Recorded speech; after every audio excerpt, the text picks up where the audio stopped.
Flowers क्लबचे मनपूर्वक आभार मला इथे बोलायची संधी दिल्यावर. आता झाशीची राणी लक्ष्मीबाई ह्या विषयावर नव्याने काय ऐकायचं असं बऱ्याच जणांना प्रश्न पडला असेल.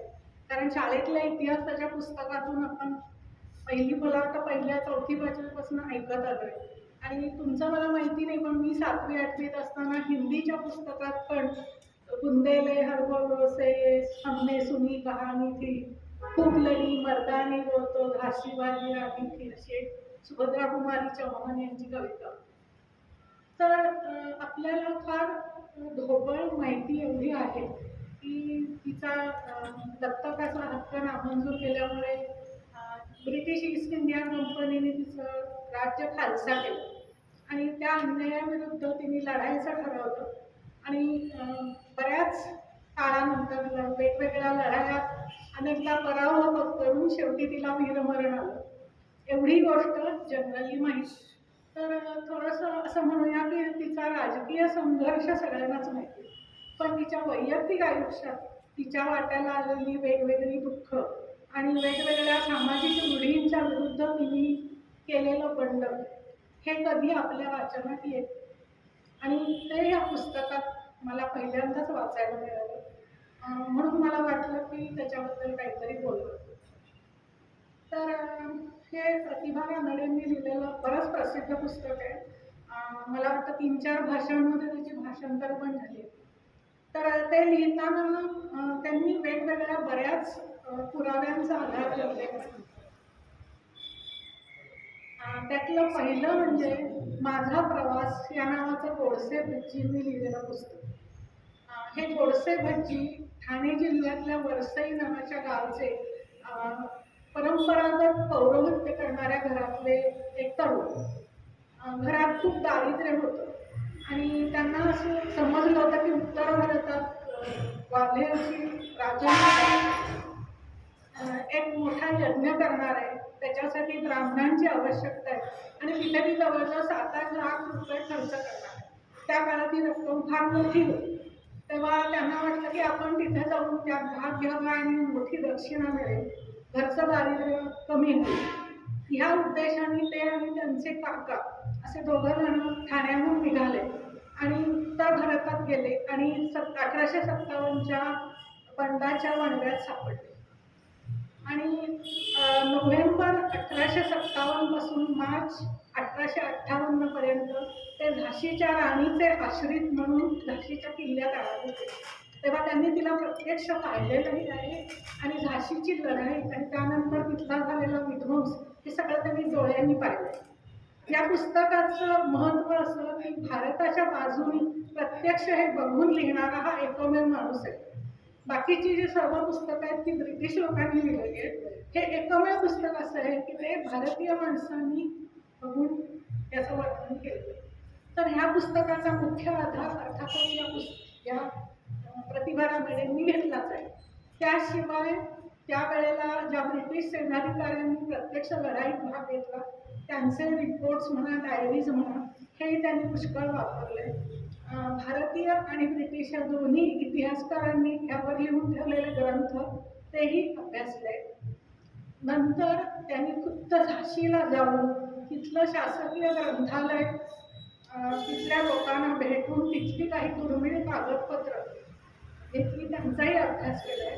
आणि सगळ्यात महत्त्वाचं म्हणजे लक्ष्मीबाईचा गेल्या 50-60 वर्षात पहिल्यांदाच उजेडात आलेला पत्रव्यवहार त्यांना मिळाला आणि त्याचा त्यांनी अभ्यास केला आणि त्यातल्या काहींचे फोटो या पुस्तकात आहेत. त्या पत्रांचे ती बुंदेली भाषेतली आहे आणि मराठीत पहिल्यांदाच ही माहिती उजेडात येते या पुस्तकाच्या. तर इतक्या वेगवेगळ्या कागदपत्र आणि ते सुद्धा ऑथेंटिक कागदपत्रांचा अभ्यास करून लिहिलेलं आहे. अतिशय रंजक पुस्तक आहे आणि तितकंच माहितीपूर्ण आहे. तर आता आपण ॲक्च्युली पुस्तकाच्या सुरुवात करूया. तर पहिलं म्हणजे झाशीच्या राणीचं बालपण.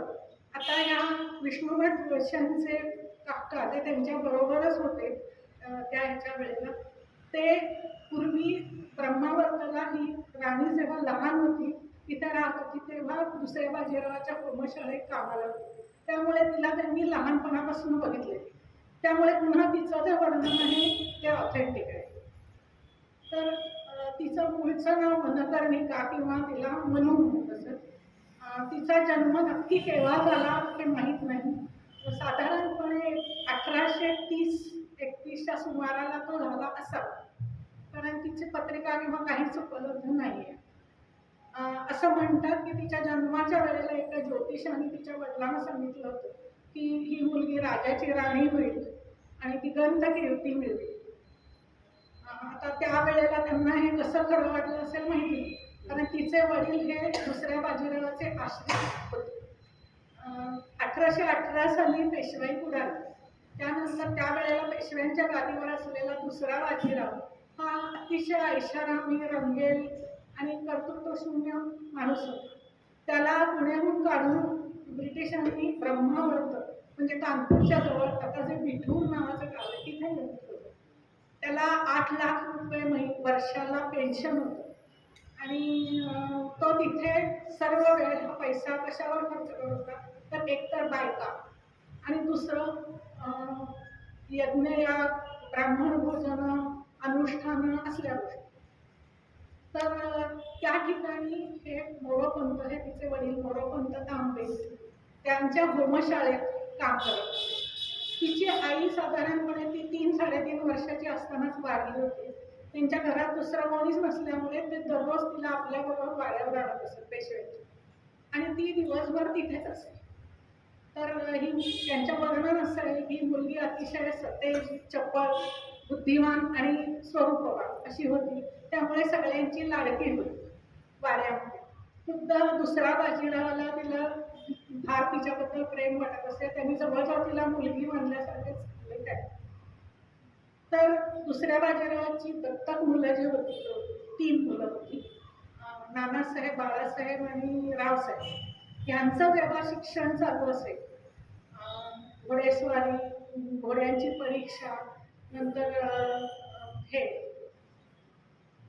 तलवारबाजी किंवा नेमबाजी अशा तऱ्हेचं शिक्षण, मलखांब, हे सगळं शिक्षण त्या मुलींनी पण त्यांच्या बरोबरच घेतलं. आणि नुसतं घेतलं नाही, त्याच्यात त्यांनी प्रावीण्य मिळवलं. आता बऱ्याचदा अशी शंका येते मला की बाजीरावांनी जसे 3 मुलगे दत्तक घेतले तर तशा 3 मुली पण घेतल्या. त्या वाड्यात आणखी पण बऱ्याच मुली होत्या. आता ही आश्रित आई वेगळी असलेली लहान मुलगी ती ह्या वाटेला कशी गेली? म्हणजे मुळात जगरहाटीप्रमाणे भातुकली, बाहुलावली किंवा पूजेची तयारी कर, होमाची तयारी कर, स्वयंपाक पाणी, शिवण टिपण हे शिकण्याच्या ऐवजी ही मुलगी शस्त्रविद्या कुठून शिकायला गेली? तर असं म्हणायला पाहिजे की तिचा नॅचरल कलच अशा गोष्टींकडे होता. तर ती ह्या सगळ्यात प्रावीण्य मिळवलं. शिवाय पालकोड म्हणजे देवनागरी लिपी आणि मोडी या दोन्ही उत्तम अवगत करून घेतल्या. साधारण 7-8 वर्षांची झाल्यानंतर त्या काळच्या पद्धतीप्रमाणे तिच्यासाठी स्थळ शोधणं सुरू झालं. तर ब्रह्मवर्ताला कराडे लोक फार नव्हते, कारण पेशवे कोकणस्थ होते, त्यामुळे बरीचशी तिथे माणसं कोकणस्थ होती. जवळच्या संस्थानांमध्ये चौकशी केली, पण हिची पत्रिका कुठे जमत नव्हती. आणि असं करत करत तिचं वय साधारण 12-13 वर्षांचं झालं. त्यामुळे प्रचंड चिंता लागून, त्या काळाच्या मनाने तिचं वय फारच वाढलं. त्याच वेळेला झाशीचे संस्थानिक गंगाधर नेवाळकर यांचं स्थळ सांगितलं. तर ह्या राजाचं वय त्यावेळेला साधारण 42-43 वर्षाचं, म्हणजे त्यांच्या 30 वर्षाचं अंतर. तिच्या वडिलांपेक्षाही तो मोठा राजा. आणि त्याचं आधी एक लग्न झालेलं होतं, त्याला एक मुलंही झालेलं होतं, पण ते दोघंही लवकरच वारले होते. आता गादीला वारस नाही म्हणून त्यांना दुसरं लग्न करायचं होतं. प्रश्न असा होता की झाशीमध्ये त्याला कोणी मुलगी द्यायला तयार होतं, कारण त्याच्याबद्दल अनेक प्रवाद होते. तो कैक वेळा सबंध स्त्रीचा वेश, केश, वेशभूषा, दागदागिने सगळं करून राहत असे आणि स्त्रियांच्या भोळक्यात गप्पा मारत बसत असे. एवढंच नाही, तर महिन्यातले 3 दिवस अस्पर्शता पाळत असे आणि 4थ्या दिवशी न्हाण्याचा मोठा समारंभ करत असे. आता हे ज्यांना माहीत होतं ते अर्थातच कोणीच लग्न करून द्यायला तयार नव्हते. लोक सरळ असं बोलत असत की ह्याला मुलगी देण्यापेक्षा तिला पाण्यात घेऊन दिलेली आहे. त्यामुळे त्या आसपास कोणी मुलगी मिळण्यासारखी नव्हती. तेव्हा त्याने असं ठरवलं की आपण गरीब घरातली असली तरी चालेल, पत्रिका चांगली जुळली आणि तरारे असेल तर तयारी आहे लग्नाची. म्हणून त्याने आसपासच्या संस्थानांमध्ये कारकून पाठवले. त्यातल्या एकाला झाशी ब्रह्मवर्तामध्ये येऊन तिचं स्थळ कळलं, पत्रिकाही जमली आणि तिच्या वडिलांनी मोरोपंतांनी लग्नाला संमती दिली. पण त्याला 2 अटी घातल्या. पहिलं म्हणजे त्यांना स्वतःलाही मुलगा नव्हता. त्यावेळेला मुलगा नसणं म्हणजे कुठल्या मागच्या पिढ्या नरकात जाणं वगैरे प्रकार होता. तर राजाने त्यांचं लग्न लावून द्यावं आणि झाशीमध्ये त्यांच्या राहण्याची व्यवस्था करावी, अशा 2 अटी घातल्या.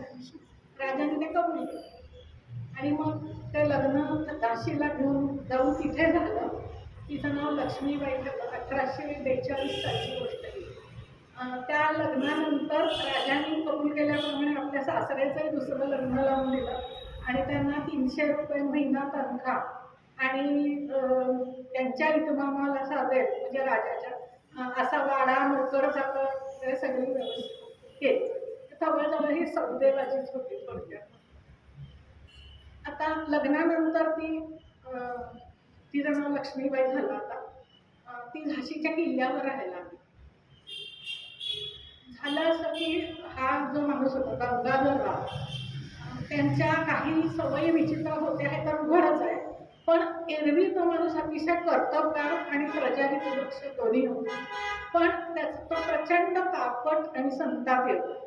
म्हणजे साध्या गुन्ह्यांसाठी फाशीची शिक्षा देणं हे त्यांच्या इथे खूप कॉमन होतं. आणि कधी कधी तर कामचुकार माणसांना तो हातात चाबूक घेऊन स्वतः फटके मारत. त्यामुळे एकूण प्रजेमध्ये त्याच्याबद्दल भयंकर भीती आणि दरारा होता. तर लग्नानंतर थोड्याच दिवसात ती तिच्या राजा आणि ती बरोबर महालातून तिथेच असलेल्या एका शंकराच्या देवळाकडे जात होती. किल्ल्यातच एक शिवमंदिर अजूनही आहे. तिथे जाताना तिला खूप रडण्याचा आवाज. तर तिने चौकशी केली. तर असं कळलं की राजाने ज्यांना फाशीची शिक्षा दिली अशा काही लोकांना तिथे त्या कैदखान्या शेजारी तिथे ठेवलं आणि त्यांचं हे रडत आहे. तर हे ऐकून तिचं मन रावलं आणि तिने राजाला विनंती केली की ह्याच्यापुढे फाशीची शिक्षा आपल्या संस्थानात कुणाला दिली जाऊ नये. राजाने ती मान्य केली आणि त्यामुळे प्रजेला फार मोठा दिलासा मिळाला आणि तेव्हापासून ती त्या प्रजेमध्ये अतिशय लोकप्रिय झाली. नंतर तिने सुद्धा दरबारात जाऊन कामकाज बघायचा प्रयत्न केला. चिकाच्या पडद्यावर बसून काय चाललंय दरबारात हे ऐकायचं. पण राजाला ते पटलं नाही म्हणून ते बंद केलं. मात्र तिने आपला मलखान, घोडेस्वारी, नेमबाजी या सगळ्याचा सराव चालू ठेवला. एवढंच नाही तर आपल्या सगळ्या तासींना आणि झाशीमधल्या वेगवेगळ्या सामाजिक स्तरातल्या बायकांनाही तिने हे शिकवलं आणि त्याचा फार मोठा उपयोग नंतर झाला. पण तेव्हा हे चालू होतं. तिला अर्थातच राजमहाल, दासी, दागदागिने हे कशातच काही रस असणारा तिचा पिंडच होता. पण हे तिने मात्र चालू ठेवलं. पुढे 1851 मध्ये तिला एक मुलगा झाला. ती संस्थानात आनंद झाला, गादीला वारस मिळाला. पण तो 3च महिन्यात वारला आणि त्यामुळे थोडं असं झालं की तोपर्यंत राजाचं वय 50शी उलटून गेलेलं होतं आणि त्यांची तब्येत सतत बिघडायला लागली. ते मनाने पण खचले. त्यांच्या आता लक्षात आलं की आता काय आपल्याला वारस मिळणं शक्य नाही. शेवटी 1853 मध्ये त्यांनी स्वतःच्याच चुलत घराण्यातला एक 5 वर्षाचा मुलगा दत्तक घेतला. ते दत्तविधान करताना त्यांनी तिथे असलेल्या ब्रिटिश ऑफिसर्सना पण मुद्दाम हजर ठेवलं. त्यांच्या समक्ष दत्तविधान झालं आणि त्या मुलाचं नाव दामोदर ठेवलं आणि दुसऱ्या दिवशी गंगाधरराव आले. त्याच्यानंतर थोड्या दिवसात ब्रिटिशांनी अनाऊन्स केलं की आता आम्ही संस्थान खालसा करतो, दत्तकाचं हे नामंजूर. अनेक संस्थानांमध्ये हा प्रकार त्यांनी केला होता. तसंच झाशीमध्ये अर्थातच राणीला त्यांचा भयंकर अपमान वाटला आणि त्या जवळजवळ 3-3.5 वर्ष तिच्या मागे अपमानांची मालिकाच लागली ती म्हणायला पाहिजे. वरकरणी ती सतत ब्रिटिशांना वेगवेगळ्या ऑफिसर्सना किंवा इव्हन तिने नंतर लंडनमध्ये ईस्ट इंडिया कंपनीच्या बोर्ड ऑफ डायरेक्टर्सकडे सुद्धा स्वतःचा युक्तिवाद पाठवला की कसं पहिल्यापासून त्यांचं तह कसे झालेले होते आणि आता हिंदू धर्मशास्त्राप्रमाणे दत्तक झालेल्याचा अधिकार हा पूर्ण मुलासारखाच असतो वगैरे बरंच झालं. ह्याला काय बऱ्याचशाला त्यांना उत्तरच मिळाली नाही आणि जी मिळाली ती लक्ष न देणारी, पण ती अतिशय वकिली भाषेत व्यवस्थित लिहिलेली पत्र उपलब्ध आहेत आज पण. तर हे साधारण 57 सालापर्यंत झालं. वरकरणी ती तोपर्यंतही ब्रिटिशांची एकनिष्ठ असं दाखवत होते. आता जे मी म्हटलं मग अशी तिची पत्र नव्याने उजेडात आली त्याच्यामध्ये असं दिसतं की तिचा बऱ्याच आधीपासून सगळ्या संस्थानिकांशी पत्रव्यवहार होता आणि त्याच्यात असाही शब्द आहे की विदेशी लोकांचं शासन आपल्याकडे चालू देता कामा नये, आपण एकजूट होऊन त्यांना हाकलून दिलं पाहिजे असेही सापडलेलं आहे. पण वरकरणी तरी ती ब्रिटिशांशी एकनिष्ठ होती असं दाखवते. नंतर 57 सालच्या मेमध्ये लखनौ, मीरठ, बाराकपूर अशा बऱ्याच ठिकाणी दिल्लीला शिपायांनी उठाव केला. तोपर्यंत सुद्धा ब्रिटिशांना खात्री होती की झाशी संस्थांमध्ये काही होणार, पण इव्हेंच्युअली आणखी एक महिन्याभरात झाशीमधल्या शिपायांनी पण उठाव केला.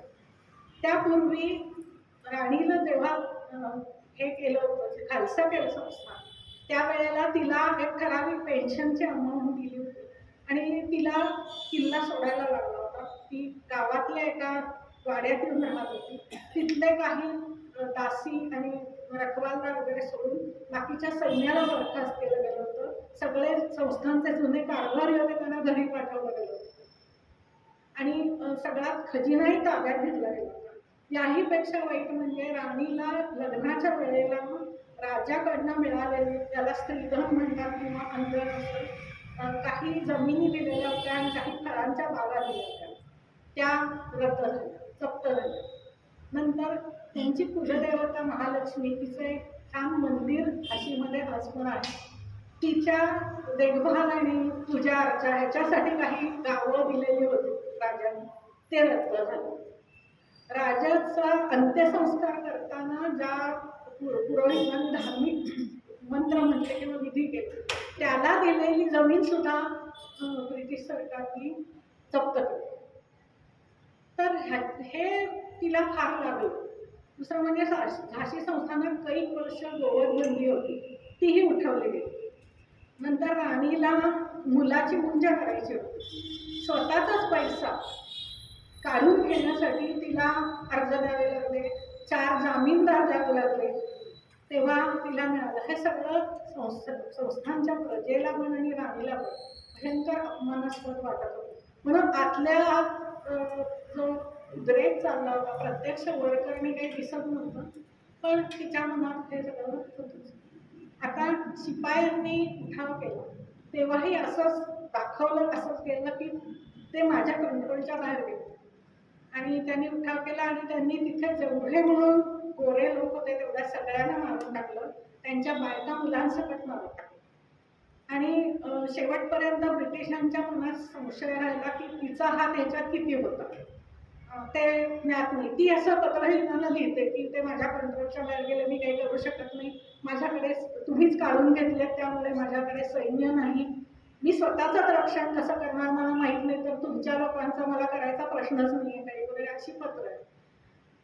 त्यानंतर जेव्हा हे लक्षात आलं की सबंध संस्थानाने आसपासच्या भागात पूर्ण अराजक माजलेलं आहे, एकही गोरा माणूस शिल्लक नाही कंट्रोल करायला, तेव्हा तिथला जो जवळचा सागरचा जो कमिशनर होता त्यांनी राणीला तात्पुरता ताबा घ्यायची विनंती केली की तुम्हीच जाऊन किल्ल्यावर राहा, तिथे पुन्हा तुम्ही सैन्य जमवा, महसूल गोळा करा आणि कंपनीच्या नावाने तुम्ही कारभार करा. तर ह्याचा फायदा राणीने ताबडतोब घेतला आणि ती परत किल्ल्यावर राहायला गेली. नंतर जे जुने संस्थांचे घरी पाठवलेले सैनिक होते त्यांना परत बोलावलं, कारभाऱ्यानं परत बोलावलं. तोपर्यंत किल्ल्यावरच्या सगळ्या तोफा ब्रिटिशांनी रिकामी करून जमिनीत गाडून टाकल्या. त्या बाहेर काढून पुन्हा दुरुस्त करून गुरुजांवर ठेवल्या गेल्या, दुरुस्त्या सगळ्या झाल्या, दारुगोळ्याचा कारखाना सुरू केला. नंतर सगळा खजिना रिकामा झाला होता. तर तिने किल्ल्यामध्ये जी चांदीची भांडी होती मोठमोठी ती वितळवून त्याचे रुपये काढून घेतले. आणि हे सगळं ही एकूण जी तयारी त्या ब्रिटिशांच्या कानाला त्यांची खात्रीच पडली की ती बंड करण्याच्याच विचारात आहे.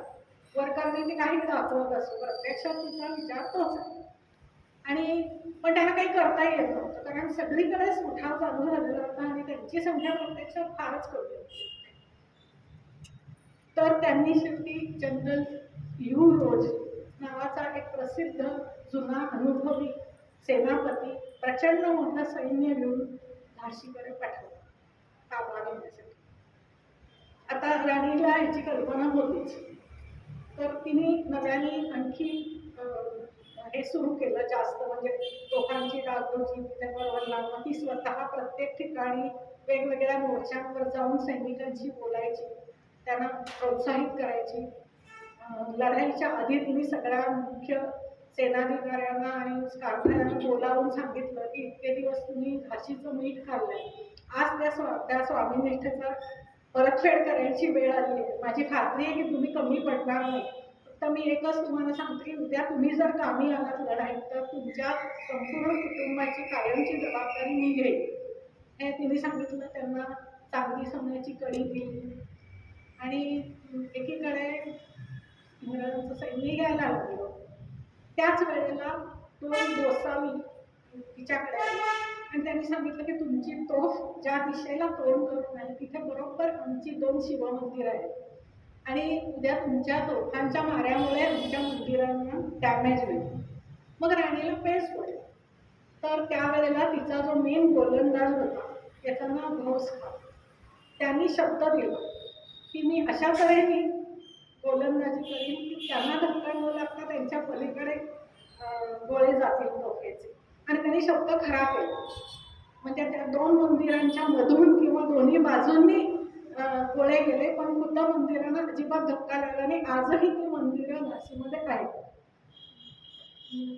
आणि मग पहिले 10-12 दिवस सतत दोन्ही बाजूंनी तोफांचे मारे सुरू राहिले.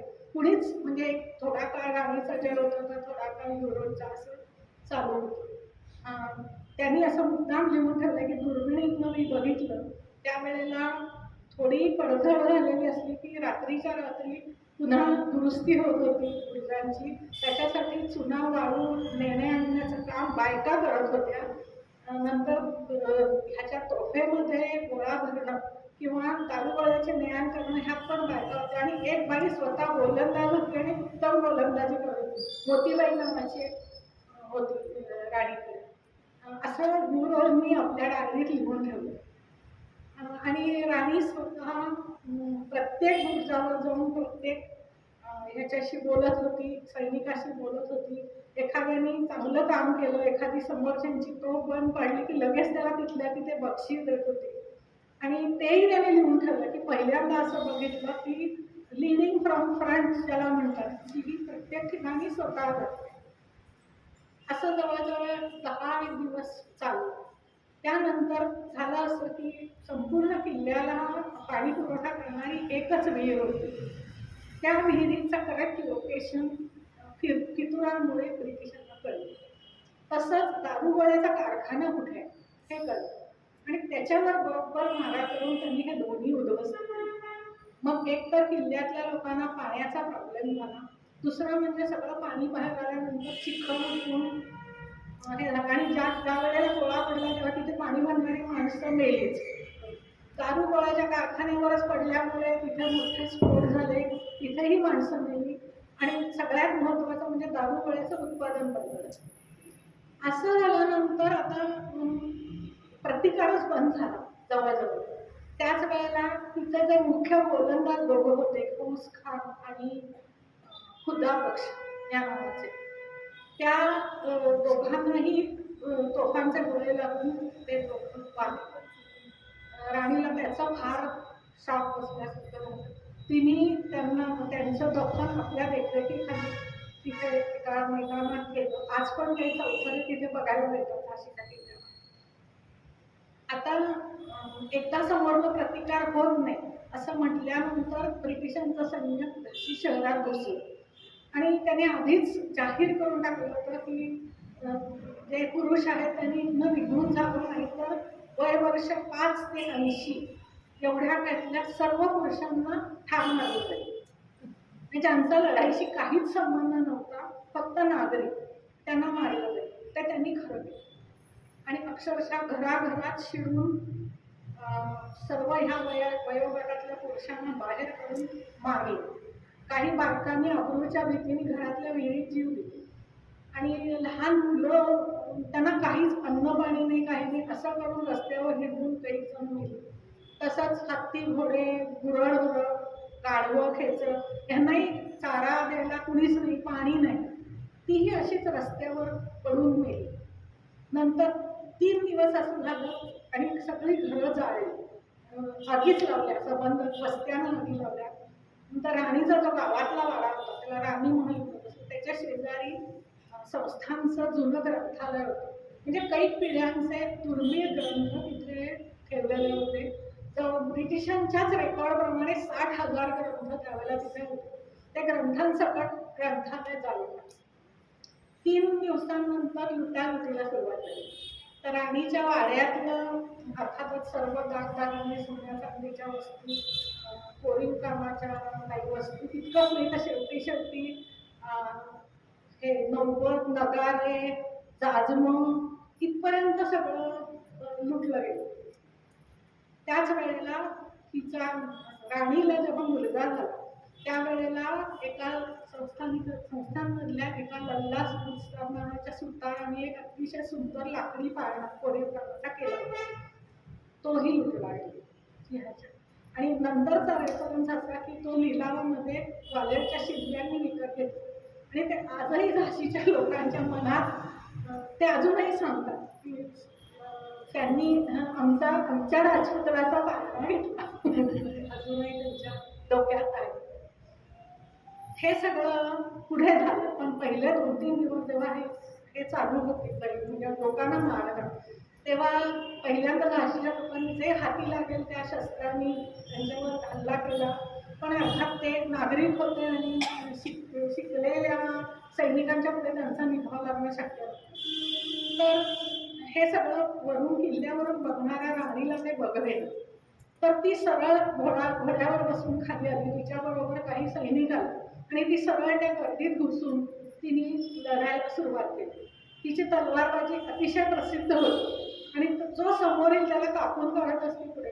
पण तिच्या बरोबर असलेल्या जुन्या जाणत्या सरदारांनी तिला मागे हटवलं आणि सांगितलं की हा अशा तऱ्हेने गर्दीत घुसून जीव धोक्यात घालण्यासाठी तुमचा जीव एवढा स्वस्त नाही, तर तुम्ही परत वर चला आणि तिथे गेल्यानंतर तिथे आपण कुठले बेट ठरवून काय करायचं. म्हणून त्यांनी तिला मागे गेलं आणि परत किल्ल्यावर. नंतर किल्ल्यावरून ती बघत होती, तो समोर विध्वंस चाललेला तो बघून तिला शहर तर गेलंच होतं आणि किल्लाही काही धागा टिकावणार नाही हे दिसतच होतं. तर तिला भीती मरणाची नव्हती, पण मुख्य भीती अशी होती की शेवटी हा स्त्री देह आहे आणि उद्या जिवंतपणी किंवा मेल्यावर सुद्धा शत्रूच्या हाती पडलं तर विटंबना होईल. तर म्हणून तिने काय ठरवलं की हे जे लोक किल्ल्यावर आहेत त्यांनी मुक्त मार्गाने निघून जावं आणि मी माझा मार्ग ठरवला आहे की मी माझ्या वाड्यात दारुगोळावरून पेटवून द्यायला. त्याही वेळेला जुन्या लोकांनी सांगितलं की ह्या तऱ्हेने आत्मघात करणं हे शूराला शोभत नाही. त्याच्यापेक्षा तुम्ही रात्रीच्या वेळेला रात्रीच्या अंधाराचा फायदा घेऊन बाहेर पडा, वेढा फोडून कालपीच्या दिशेने जा. कालपीला इतर मंडळाचे पुढारी रावसाहेब पेशवे, तात्या टोपे हे होते आणि तिथे पुष्कळ सैन्य, दारुगोळा सगळंच होतं. तुम्ही त्यांना जाऊन मिळा आणि तिथून तुम्ही पुढे तुमची लढाई चालू ठेवा. पण अशा तऱ्हेने आत्मघात करणं हे महापाप आहे, असलं काहीतरी करू नका. ते राणीला पटलं. मग तिने संध्याकाळी सगळ्यांना पहिल्यांदा जेवून घ्यायला सांगितलं. इथे कधी कधी राणीचं स्त्रीत्व दिसतं. ती सगळ्यांना जेवून घ्यायला सांगितलं काही ना काही बक्षिसे देऊन त्यांना जाऊ दिलं. आणि रात्रीच्या वेळेला ते 20-25 फक्त लोक बरोबर एक दासी घेऊन पुरुषी वेशामध्ये ती खाली उतरली, मुलाला पाठीला बांधलं आणि तिच्याबरोबर पुन्हा एकदा काही कशी असते की इतर काहीही बरोबर न घेता फक्त त्या मुलाला दूध किंवा पाणी पिण्यासाठी एक चांदीचा पेला तेवढा तुम्ही बरोबर घेतला आणि बाकी शस्त्र होती जात आणि ती खाली उतरली, वेढा फोडून लढत लढत बाहेर पडली. तिच्याबरोबरच्या जवळजवळ सगळे सैनिक मेले, एक जण त्यातला आणि एक दासी आणि ती एवढे 3च वाचले शेवटी. आणि ती लढत पुढे गेली. पहाटे सकाळी जिथे कुठे गाव मिळालं तिथे त्या मुलाच्या खाण्याची थोडीशी व्यवस्था केली. तेवढ्या युवराजनी पाठवलेले सैनिक पाठोपाठ आलेच, पण तिने एवढी उग्र लढाई केली की त्यांचा निभाव लागला नाही, ते पळून गेले. आणि नंतर ती पुढे गेली आणि झाशी ते कालपी हे अंतर 1,200 मैल म्हणजे 200 किलोमीटर आहे. 24 तासात ते पार करून ती मध्यरात्री कालपीला पोहोचली. तर फार रात्र झाली होती. तर दुसऱ्याशी सकाळी पेशव्यांकडे जायचं असं ठरवलं. सकाळी उठून तिने प्रातर्वेळी आटपलं तर गोडसे भटजी असं लिहितात की तिच्या लक्षात आलं की ती अस्पृश्य झाली आहे आणि तिच्या अंगावर पुरुषी वेश सोडून काही नव्हतं, बरोबर कपडे नव्हते, तिच्या बरोबरच्या दासीकडेही काही नव्हतं. अशा वेळेला तिला किती असहाय्य वाटलं असेल ही कल्पना सुद्धा ते लिहितात की मला ह्याचं वर्णन सुद्धा करवत नाही. तर सकाळी नंतर पेशव्यांना जेव्हा कळलं की ती आली तेव्हा त्यांनी तिचा सगळा राणीला साजेसा सरंजाम, तंबू, कपडे, दासदासी सगळं पाठवलं. पण त्यानंतर पुढे 3 दिवस शत्रू एवढा पाठीवर आहे आणि काहीतरी आता खलबतं करायला पाहिजे, कुठले बेट ठरवायला पाहिजे, हे काही न करता 3 दिवस एका जागी बसून राहणं तिच्यासारख्या बाईला किती कठीण गेलं असेल ही कल्पना पण करत होतो, पण त्याला काही इलाज नव्हता. एरवी ती खूप पुरुषी वेश आणि सगळं होतं, पण ह्या गोष्टी नैसर्गिक आहेत आणि त्याला तुम्ही काही करू शकत नाही. पण नेमकं ते त्यावेळेला आल्यामुळे प्रचंड आता मी थोडंसं मागे जाऊन सांगते की गोडसे भटजी ज्या वेळेला तिच्याबरोबर म्हणजे किल्ल्यावरच राहत होते झाशी, त्यांनी हे सगळं बघितलेलं आहे. त्यांनी तिच्या दिनचर्येचं वर्णन केलं. तर ते पहिलं वाक्य असं लिहितात की बाईसाहेबांना शरीराचा शौक फार होता. शौक म्हणजे शौक फार होता. तर सकाळी पहाटे उठून पहिल्यांदा ते 2 घटका मलखांबावरती कसरत करत असे, त्याच्यानंतर घोड्यावरची रपेट, मग हत्तीवर आणि नंतर परत येऊन खुराकाचं खाणं आणि दूध एवढं घेऊन झाल्यावर उठणं आणि तेलाची मालिश करून घेऊन मग ती स्नानाला जात असे. तिला 17-18 भांडे पाणी लागत असे. आणि कुठलं वाक्य असं की जरी शरीराचा शौक असला तरी बाईंनी गहिर वर्तन केले नाही, गैरवर्तन केले नाही, हे खरं आहे असं त्यांनी त्याच्यात लिहिलं. आता हे वाक्य कशासाठी, तर त्यावेळेला आपल्याला ही पार्श्वभूमी लक्षात घ्यायला पाहिजे की हा साधारण 1857-58चा सुमार आहे. त्यावेळची ब्राह्मण विधवा कशी असेल तशी आपल्याला जर कल्पना करायला लागली तर पहिलं म्हणजे तिला केशवपन करणं हे म्हणजे करणंच भाग होतं. फक्त 3 वेळा तात्पुरती तिला फक्त तात्पुरती सूट मिळत असे. एक म्हणजे ती विधवा 10 वर्षाच्या खालच्या वयाची असेल म्हणजे बालविवाह होत असत त्यामध्ये. दुसरं तिचं बरोबर असेल किंवा तिचं मुलंच अंगावर पित असेल, तेवढा काळ संपला की तिलाही केशवपन करायलाच लागतं. आणि त्याच्यानंतर मग मळकट लाल लुगडं नेसायचं, प्रचंड उपवास खाण्यापिण्यावर असंख्य बंधनं आणि कायम अंधाऱ्या जागी राहून घरातली कामं उपसायची आणि तिचं दर्शन हे अपशकुनी समजलं जात असे. तर ह्या सगळ्या काचातून कुणाला सुटका नव्हती. पेशव्यांच्या घरातल्या विधवांना सुद्धा हे सगळं करायला लागलं होतं, फक्त त्यांना शारीरिक कष्ट नव्हते, पण बाकी जे सगळं बंधनं आणि हे होतं ते त्यांनाही लागलं. राणींनी केशवपन केलं आणि आताच मी वर्णन सांगितलं दिनचर्येचं, हे त्या काळात लोकांना कसं वाटलं असेल. म्हणजे आज सुद्धा जर 26-27 वर्षाची विधवा बाई मलखांबावर कसरती करते, नंतर ते सगळं करते, खुराकाचं खाणं करते, अंगाला मालिश करून घेते, हे सगळं, आणि नंतर पुरुषी वेशात बऱ्याचदा वावरते, दरबारात आपली सगळी कामं पुरुषी वेशात करते. परत बुंदेलखंडात महाराष्ट्रापेक्षा पुष्कळ जास्त बंधनं असणार, तेव्हा ती इंग्रजांच्या अधिकाऱ्यांशी सुद्धा समोर जाऊन बोलत असेल. हे सगळं लोकांना कसं पटलं असेल त्यावेळेला हे माहित नाही, पण तिने त्याची पर्वा केली नाही. म्हणजे ती एकदम स्वतंत्र बंडखोरच म्हणायला पाहिजे, विचारांची बाई होती आणि मनस्वी होती.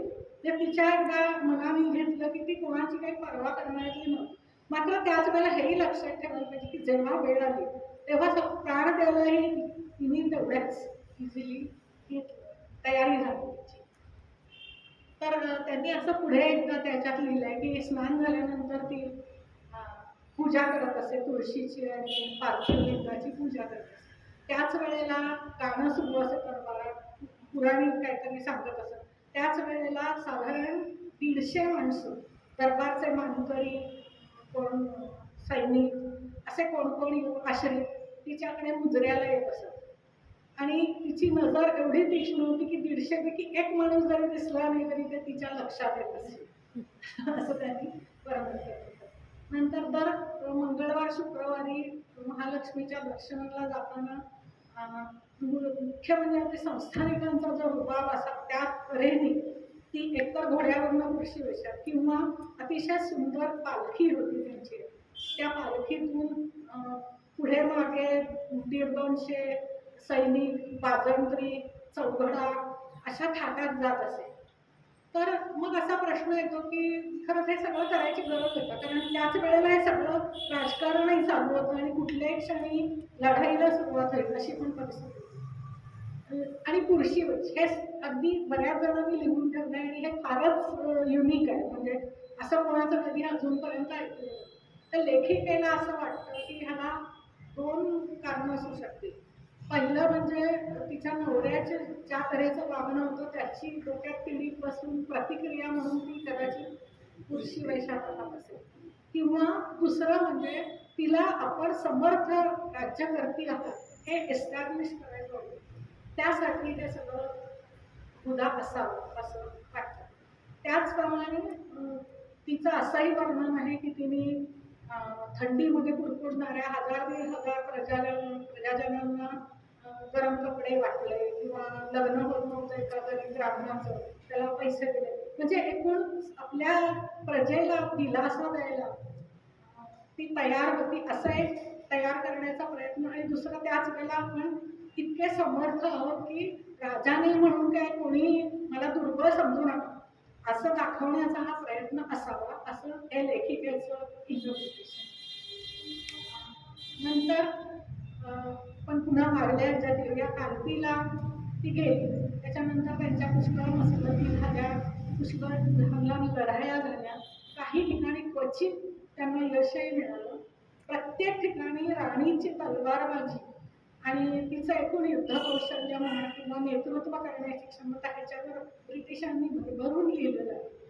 पण शेवटी ब्रिटिशांचं सैन्य खूप जास्त होतं, त्यांच्याकडे जास्त आधुनिक शस्त्र होती आणि सगळ्यात वाईट म्हणजे संस्थानिकांच्या ताब्यात ठेवलेलं होतं. त्यामुळे फितुरी हे फार मोठ्या प्रमाणावर घडलं. त्यात ग्वाल्हेर हे सगळ्यात मोठं संस्थान त्यांनी पूर्णपणे ब्रिटिशांना दिलं. आणि पुन्हा मी म्हटलं तसं की आजही नाशिकमध्ये गेलं किल्ल्यावर गाईड त्यांना हे ऐकायला मिळतं की शिंद्यांनी आम्हाला दगा दिला म्हणून हे झालं आणि शेवटी नाही जिंकू शकले. शेवटची त्यांची लढाई होती ती ग्वाल्हेरच्या जवळ होती. त्यावेळेला पुन्हा त्यांनी खूप हे केलं, शौर्य गाजवलं.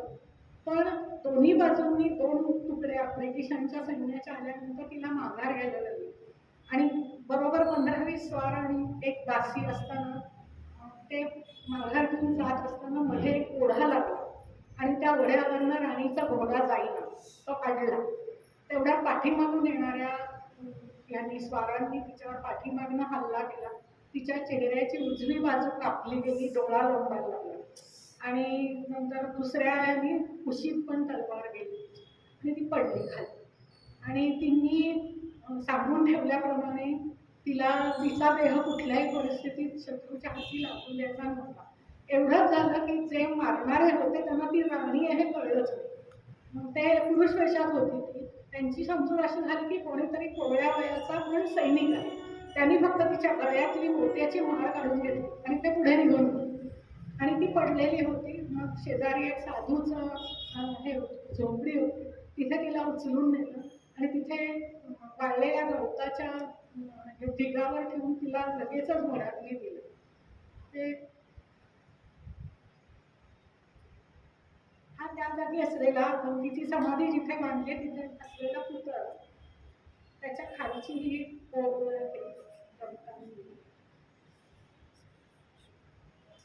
आणि ही समाधी म्हणजे ऍक्च्युली जिथे तिचं दहन झालं ती खालची जी कविता आहे ती भारत आंब्यांची आहे. तांबे हे तिच्या माहेरच्या घराण्यातले वंशज, ती तांबेच होती ना माझी. तर त्याची सुरुवात हे हिंद बांधवा थांबया स्थळी अश्रू दोन ढाळी, ही पराक्रमाची ज्योत मावळे इथे झाशीवाली.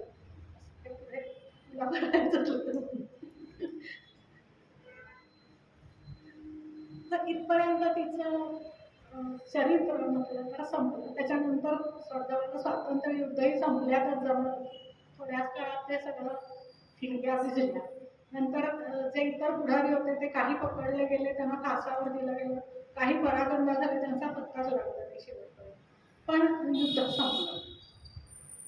आता तिच्या पुढल्या या पुस्तकामध्ये तिच्या व्यक्तिमत्वाचा थोडा वेग घेण्याचा प्रयत्न केला. मी मगाशी जसं म्हटलं की एरवी पुरुषी सगळ्या आवडीनिवडी असणारी, पुरुषी कपडे घालणारी हे असले तरी काही बाबतीत तिच्यातलं स्त्रीत्व दिसतं, कुठून दिसतं. ते एक त्यांनी मुद्दाम मेन्शन केलं. दुसरं असं त्यांनी लिहिलंय की संबंध आयुष्यभर तिच्या मागे दुर्दैवच लागलेलं होतं.